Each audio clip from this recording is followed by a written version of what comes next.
Good day, everyone, and welcome back to Unpopular Aussie Opinions, where we dive into the gritty side of Australian sports without pulling any punches. I am your host, and today we are tackling a topic that has got the rugby league world buzzing.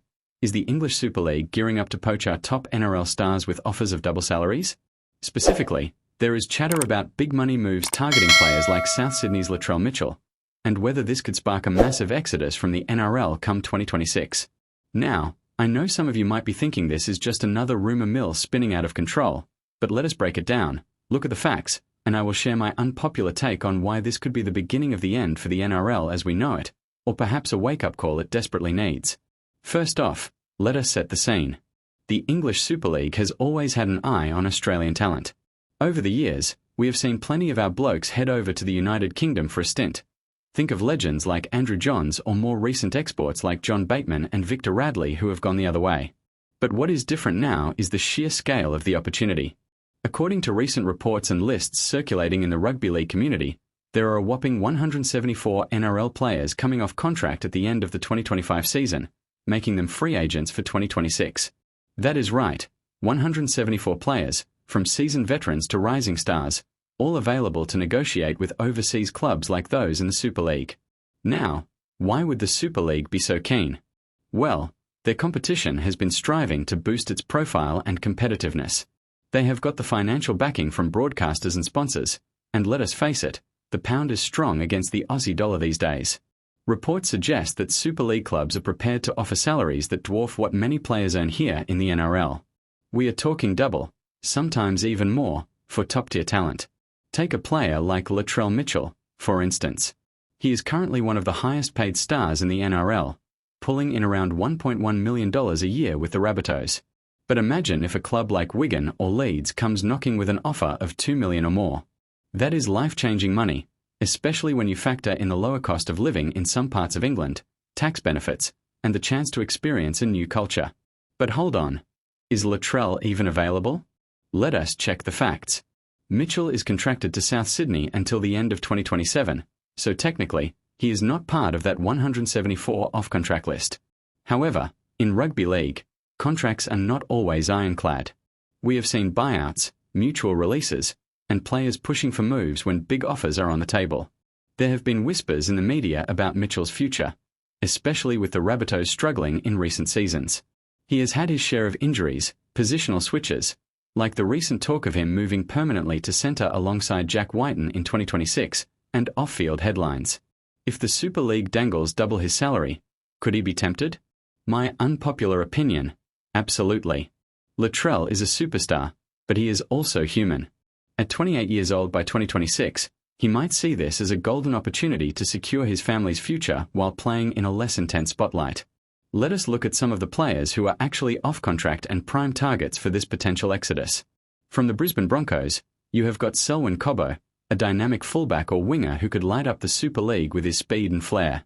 Then there is Adam Reynolds, the veteran halfback whose experience would be invaluable for any English side looking to build a premiership contender. Kotoni Staggs is another Bronco, a powerhouse centre who has been linked to big moves before. Over at Manly, Daly Cherry Evans is off-contract. Can you imagine DCE, one of the NRL's most decorated halfbacks, heading to England? He is 36 by then, but his kicking game and leadership could transform a team like Hull FC.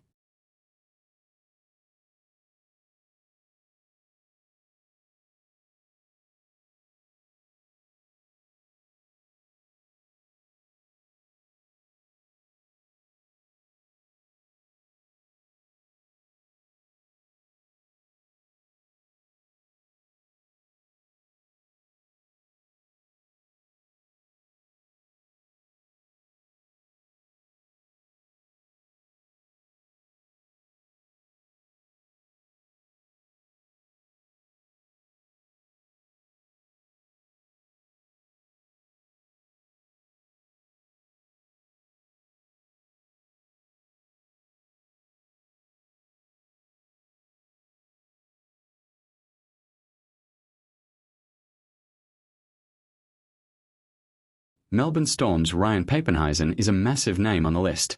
The speedster has had injury troubles, but when fit, he is electric. Super League clubs would salivate at the chance to sign him on a lucrative deal. perhaps double his current salary, to headline the backline. Then there is Brandon Smith from the Roosters, the Cheese, as we call him. He is a hooker with attitude and skill, and rumours have already swirled about interest from overseas. Newcastle has Jackson Hastings, who has Super League experience from his time at Wigan and Salford, so a return would make sense. And do not forget Kai Pearce-Paul and Will Price, young English talents already in the NRL who might head back home if the money is right. From the Rabbitohs, Cody Walker is off contract. He is 35 by 2026, but his vision and playmaking are still top-notch. Pair him with a young English half, and you have got a recipe for success. The list goes on. Ronaldo Mulitalo from the Sharks, Tohu Harris from the Warriors, Josh Papali'i from the Raiders. These are not fringe players. These are internationals and state-of-origin stars. The Super League could cherry-pick the best, offering not just money but also shorter seasons, less travel, and a chance to be big fish in a smaller pond. Now, here is where my unpopular opinion comes in. This exodus might actually be good for Australian Rugby League in the long run. Hear me out. The NRL has become complacent. Salaries are high, but the competition is bloated with too many teams in Sydney, and expansion talks are always dragging on.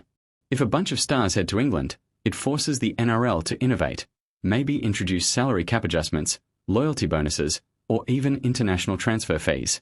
It could open doors for young Aussie talent to step up, refreshing the league. Look at what happened in the 1990s with the Super League war. It shook things up and made the game stronger. But on the flip side, losing icons like Papenhuisen or Cobbo could dilute the product's quality. Fans tune in to see the best, and if the best are playing in freezing Yorkshire winters, viewership might drop. Speaking of money, let us crunch some numbers. The average NRL salary is around $300,000 to $400,000, but top players like Mitchell earn over $1 million. In the Super League, the salary cap is about £2.1 million per club, which is roughly 4 million Aussie dollars. That allows for big individual contracts.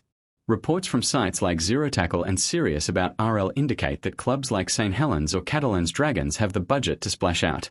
Double salaries? It is not far-fetched.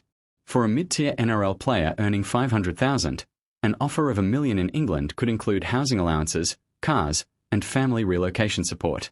For stars like Mitchell, if they were to negotiate an early release, it could be even more enticing. But is there real evidence of this happening? Well, we have seen moves already. In 2025, several players announced Super League switches for 2026, like some from the lower grades, but the big names are circling. Videos and articles are popping up discussing potential signings, and with November 1st, 2025, being the date when off-contract players can officially negotiate, expect announcements soon. My take: the NRL should be worried. The English game is rebounding post-COVID, with better TV deals and international exposure. Add in the lure of playing in historic venues like Headingley or the DW Stadium, and it is appealing. Of course, not every player will jump ship. Family ties, the Australian lifestyle, and loyalty to clubs play a role. Latrell Mitchell, for example, is deeply connected to his Indigenous roots and community work here.